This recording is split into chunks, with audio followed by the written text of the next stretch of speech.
Hello, welcome back.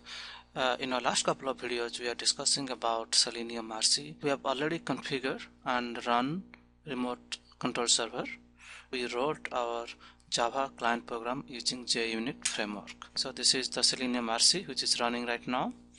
And this is the Java program. We use Selenium IDE export feature to export Java program, and then we modify a couple of things so that it will work. In this video we are going to do a code walkthrough and we just try to understand how this thing works. So the first thing is just to show you is that if this is actually working or not. Okay, I'm going to run this program. To run this program, I'll go run as and run this as a JUnit test. This is something different than the normal Java program. Notice that we don't have any main method here. Okay, so that is what JUnit framework internally takes care about main method, and also you are seeing a couple of things called annotations. So we're going to discuss very briefly on those things here. However, we have a complete JUnit chapter, which is going to follow down the line. Okay, so don't worry about if you do not understand much about JUnit. Just try to understand mechanically how it works here. Okay, and once you completed the JUnit chapter, you should be able to figure this thing out. RT before means and send annotation. Okay, so when I run this program, what is going to happen is that this wherever the annotation as a test, that method will be called, and before that you will call the before method. Okay, so that means since I have one test here, so therefore the first thing is going to run this piece of code, and once that is completed, then this will run this piece of code, and once this test is completed, then it's going to run this after. Okay, so for example, I'm going to do iterate test. So let's say instead of public test hello, so let's say I'm going to do something like this, and let's say this is test hello 1. Okay, so in that case, so let me close it down. Okay, so in that case, what is going to happen here? First, it is going to run before method, then it's going to run the test hello method, and then it's going to run the after method. Then again, it's going to run the before method, and this time the before method is running because of this test hello 1. Then test hello 1, and then the after method. Okay, so this is how it's going to run, and this is what JUnit is going to do for you. You don't have to do anything extra. Okay, so let's remove this thing. I don't really need this thing right now, and then let me show you what is going to happen.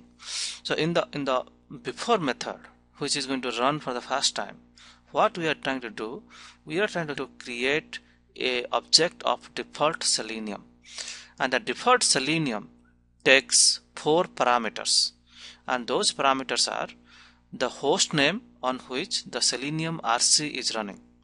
Right now Selenium RC is running on my local machine, so therefore I gave it localhost.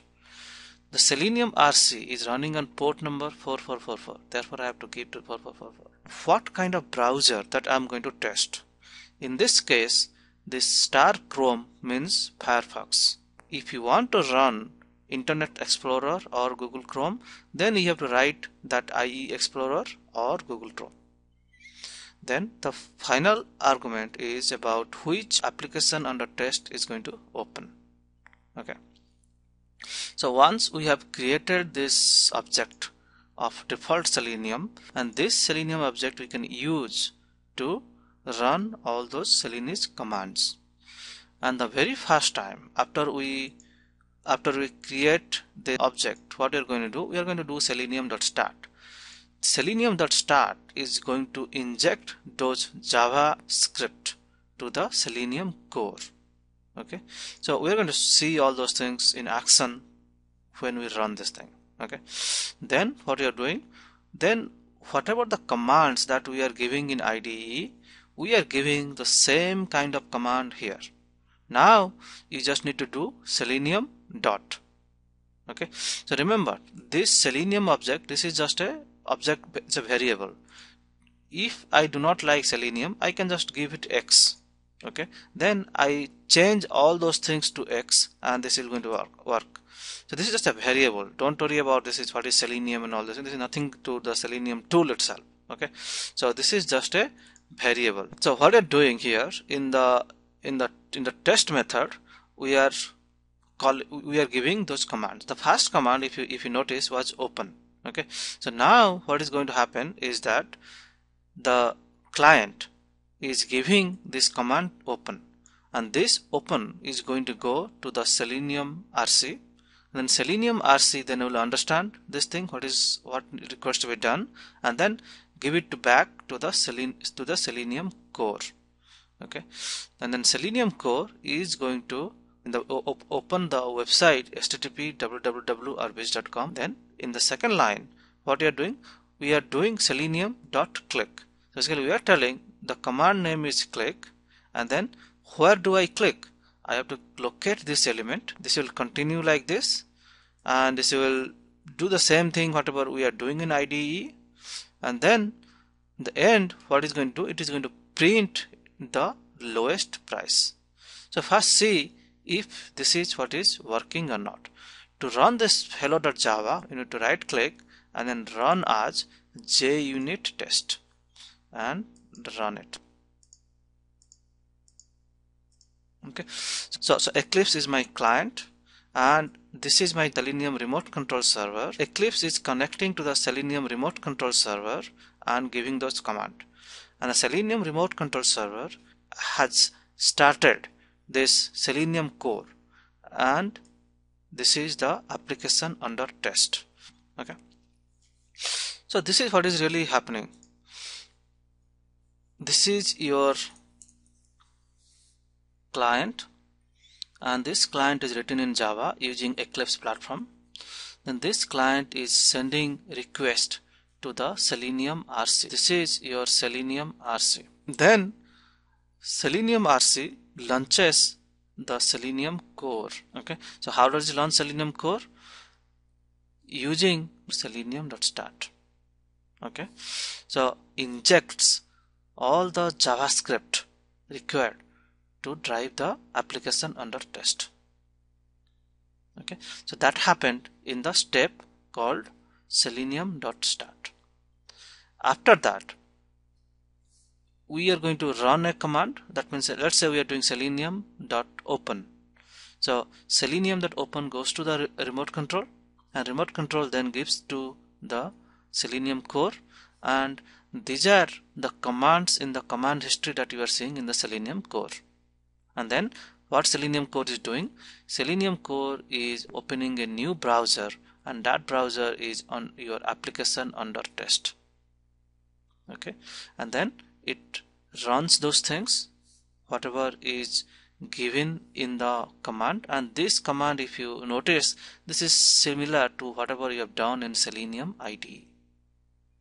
Alright, and then we are going to this teardown method, and then we are doing selenium.stop.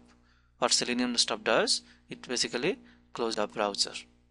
Okay, so just to see if these are the things happening or not, let me basically comment this thing out. So that means I'm not going to close browser. So let's run again. Okay, so see, here is the Selenium core.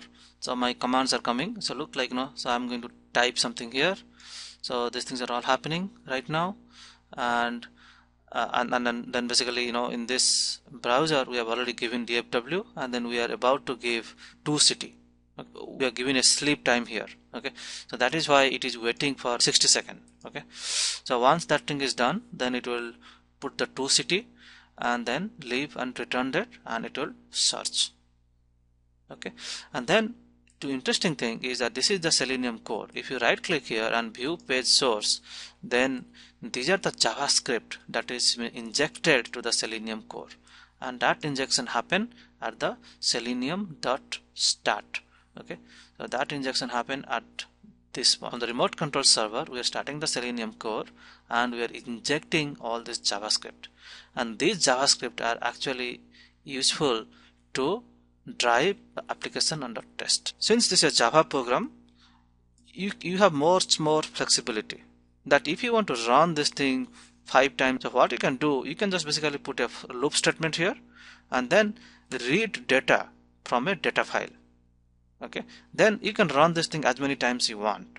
And then whenever you're storing this price, you store this price on an array, sort the array, and then find the list price. So these are the programming capabilities that you are getting, which you are not getting on IDE. That is the flexibility that you are getting. That's the first advantage. The second advantage is that, remember that Selenium IDE was running only on the Firefox browser. But here, instead of Chrome, if I give tar Google Chrome, and then also I have to give another parameter, is that where it will locate the Chrome executable. So in my case, I have installed the Google Chrome in this directory, and then the double slash I give to escape the character. Okay, so if I give this thing only, if I change only this thing, then next time I'm going to run, it is going to invoke the Chrome browser. So let's run this thing as a unit test and see what's going on. Okay, so this is right now running, everything is on my Chrome browser, not in the Firefox browser that I used to run.